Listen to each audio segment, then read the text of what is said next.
This is the Normanton railway station.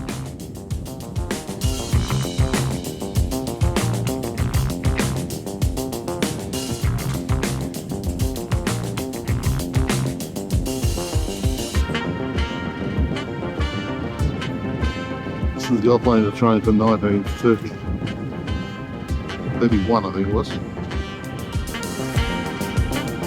The RM60 45 horsepower AEC, built at the Ipswich Railway Workshops in 1931, was in service on the Normanton to Croydon Railway between 1960 and 1964.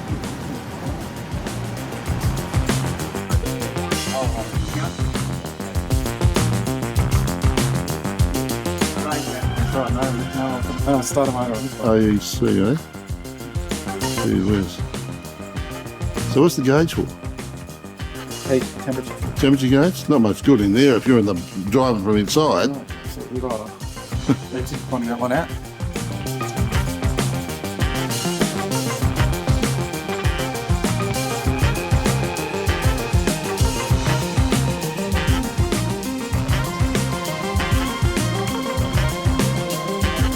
RM93, the present Gulflander, is a 102 horsepower Gardner diesel engine rail motor built at Ipswich Railway Workshops in 1950.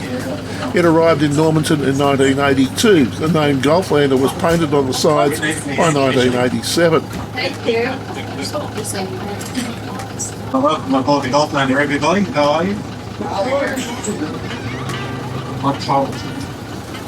My name's Ken. I'm driving here today with Jeff, who's our guard, currently in the rear of the train. There's a toilet at the back of each carriage, so feel free to use that at any time. There's also some water in a blue bottle, and got some cups mounted on the wall, so feel free to have a drink as we've got about 2 or 3/4 hours to Blackpool. That's where we'll be stopping for morning tea, and that's where we'll be having lunch. Those with our faculty tours will be having lunch at Blackpool as well. That's where we'll see muffins and tea and coffee. And we should be arriving in Croydon at about 1:30. The legendary Gulflander is a rail journey like no other. Originally built to connect the once bustling river port of Normanton with the rich goldfields of Croydon, today the Gulflander is a tourism icon and a working tribute to the early pioneers of the Gulf of Carpentaria. Affectionately said to go from nowhere to nowhere, the heritage-listed Normanton to Croydon railway line has remained fully isolated from the Queensland rail network and the only line in Queensland still measured in miles. In season, the service operates 2 days a week, Normanton to Croydon on Wednesday and reverse on Thursday. A bus service is available to carry one-way passengers back to Normanton on the Wednesday if required. She's the daughter and the crack worker on Shorty's boat. It's funny to see. It's still there, Steve.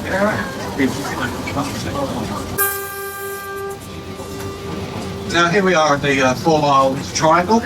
This is where we can turn the train around to face the other direction. And this is where we bring our vintage train, rail motor number 60. We took it up here yesterday afternoon. A little short 45-minute run that some of you were on yesterday, and we run that on most days when we're not running the big Gulflander. Just some people get a little short ride.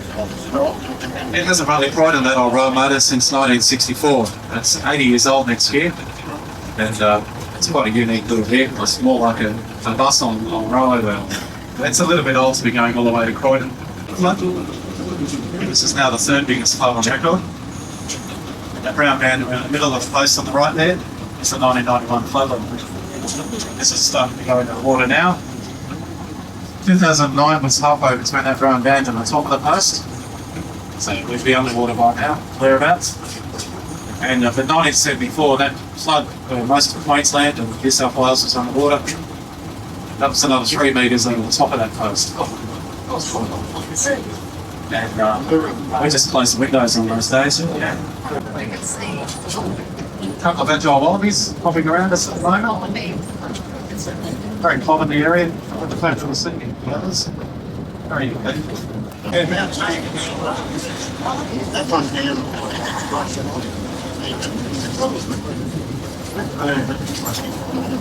Now we just crossed the old level crossing of the old Croydon Road. It's still in use today, Gulflander Road, however, the new Croydon Road's 4 or 5 kilometres off to the right hand side of the high ridge. And that was relocated. The local property owner still uses the old Croydon Road to access a cattle station here, which is Woodview Cattle Station. So now we're right down into the low floodplains. It's around Normanton. This is about the lowest point the railway gets with respect to sea level. We're about 10 feet above sea level just here. And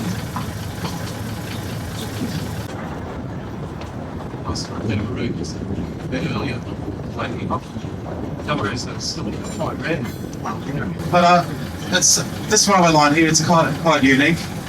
To lower construction costs and to defeat the termites of the Gulf, specially patented steel sleepers were used. Less than 4 of the 151 kilometres were protected by side drains, and only small amounts of ballast were used, despite the railway carrying normal rolling stock over some of the most flooded and rotten country in Australia.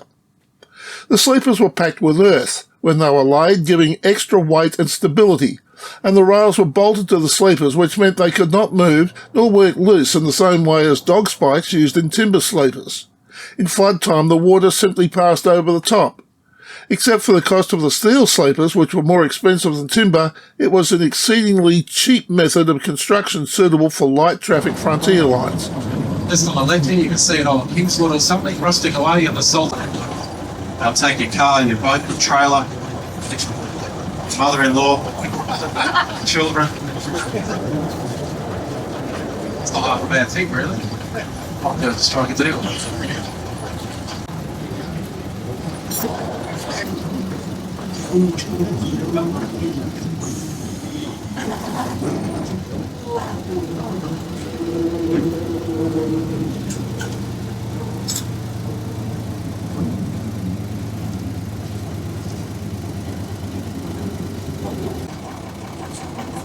The old steam boilers, these are now the water pumps are still here. They haven't been used for about 90 years.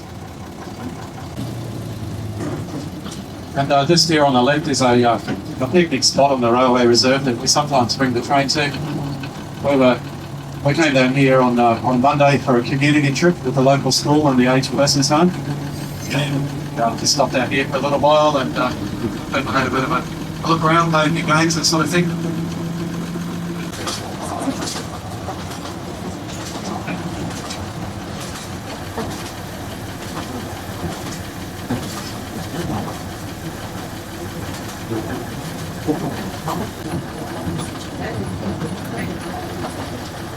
They're just dots in the back, but I can't see a ticket to all of those railway stations, even though there's nothing there. If you front up to the ticket window and on the Normanton and Croydon line, I'll slow right down for you so you can have a bit of a look. A lot of them's quite low. If we're real lucky, we'll see a crocodile.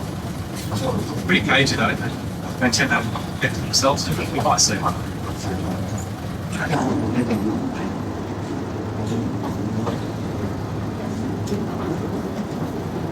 And the main channel coming on the left-hand side. Second, it's got the Weeping River tea trees.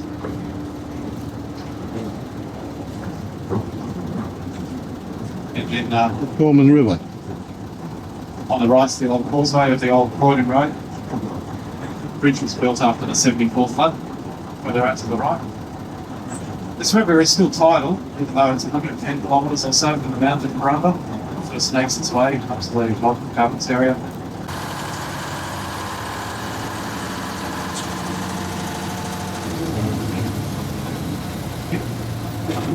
See some kilometres. Can't see anything going. There's some ducks slide up there at the far end, floating on the water, but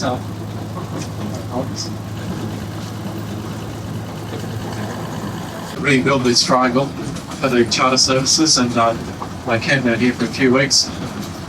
They just got cozy and friendly with a few spiders and snakes and that sort of thing, and nicknamed the place Good as Can, which remains stuck to this day.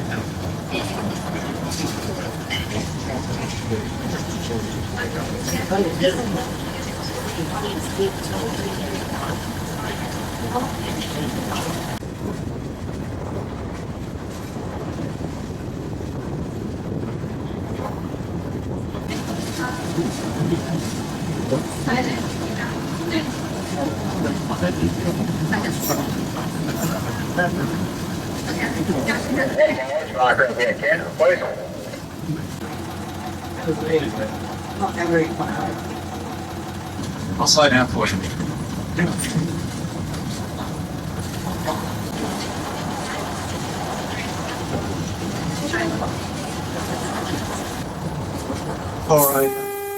For a shipment of sleepers from Glasgow, so they made this service on the line and the Colombo coach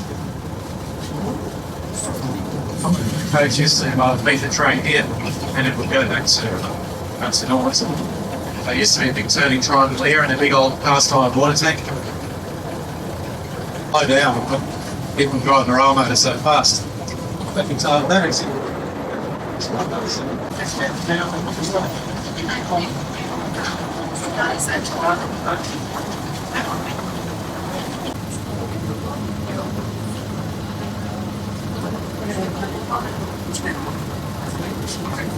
Okay, well, welcome to Blackpool.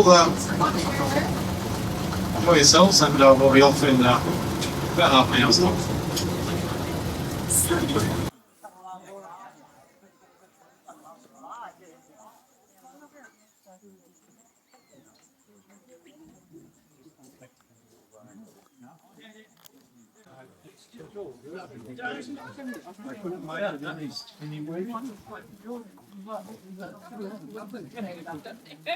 Oh, bless her. No, she didn't find the thing you did.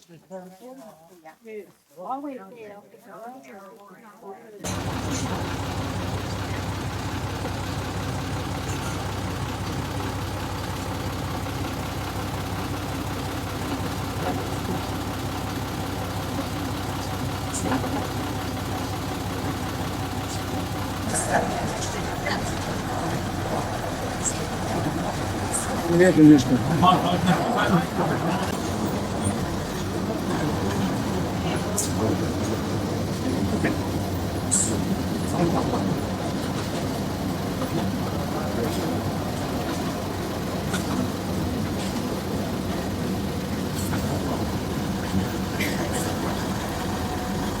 Yes, so Sonic, that track we just had there, the camping machine parked here. Is that doing all work up here?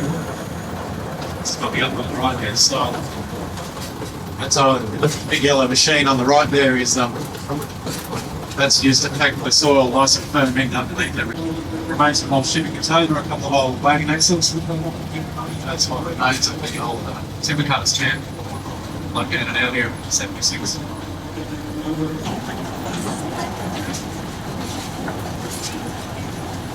Into the world centre of the gold mining activity that occurred all those years ago, but the main centre of gold mining was Golden Belt, satellite suburb of Croydon, used to crush the quartz, and in the early days the gold was washed out into water, or signal fix and stop.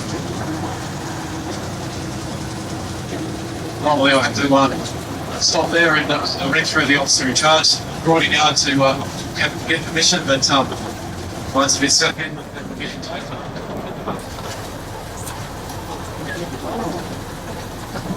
And coming on the left is the goods loading platform for Golden Gate Railway Station. It's still intact. The old railway station building itself was long gone. It's a little bit further up here on the left hand side. I guess going up on the left hand side, remains of a couple of old mines. So, 2 old boilers. Side of the railway track that is. And it's a piece of old machinery.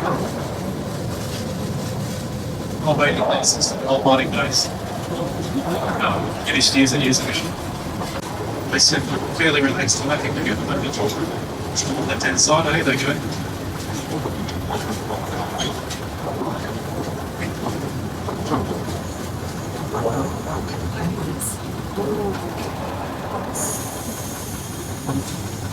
The brown ones are the old one out, isn't it?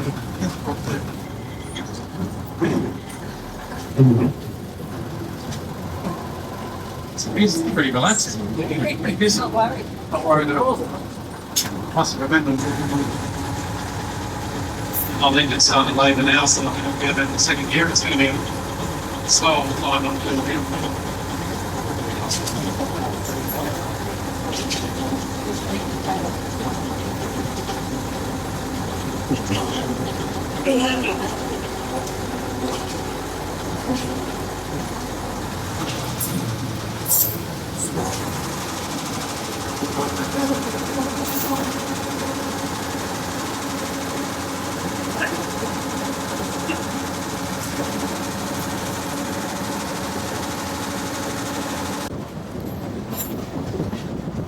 Don't think that you must go down for what is the point? Like I flooded the road, so they pumped the water well to the floor was well and truly eaten by the termites. And so the Croydon Shire Council and the Queensland Railways pulled the resources together and built a new Croydon railway station.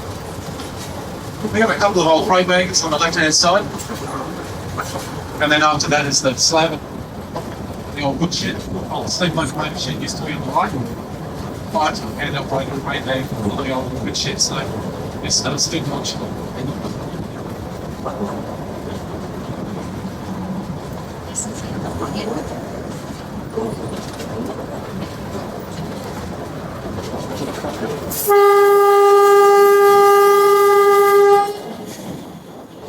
Anyway, here we are in Croydon. Welcome to Croydon. I enjoyed the trip, I hope you did. Harbour Jeff and myself, thank you very much for travelling with us, and maybe we'll see you up here again sometime in the future. Thanks very much.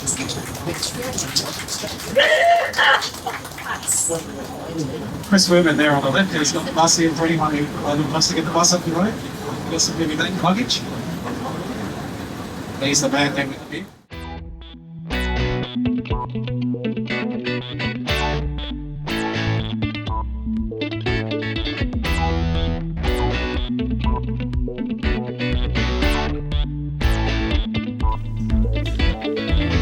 They call this the baby Gulflander. This is in their museum.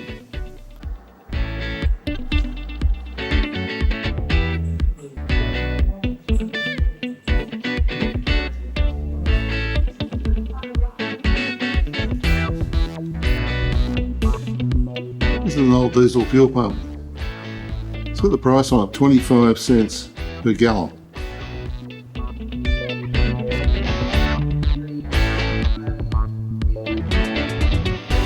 And this is the steel sleeper system that's used on Gulflander. The sleepers are made of steel, they're embedded into the ground, and then the line is bolted to each of those sleepers. Now there's an old hospital bed. People with a bit of a kinky bench who had some fun with that, I guess.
The Gulflander does deliver mail to a couple of places along the track.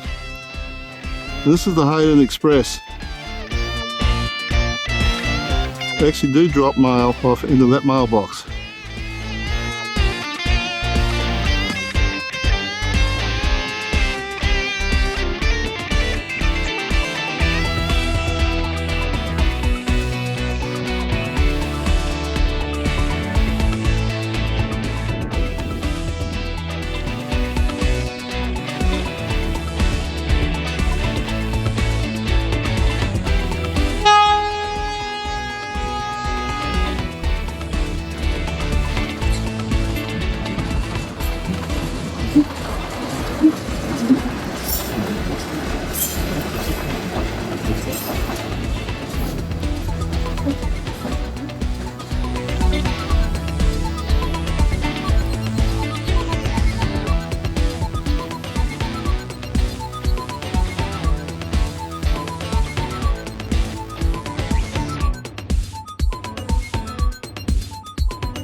If you enjoyed this video, there are over 600 more just like it on this channel. Subscribe and hit the notification bell and we'll let you know when the next video is available. If you like this video, hit the like button, comment, and feel free to share with your friends. Thanks for watching.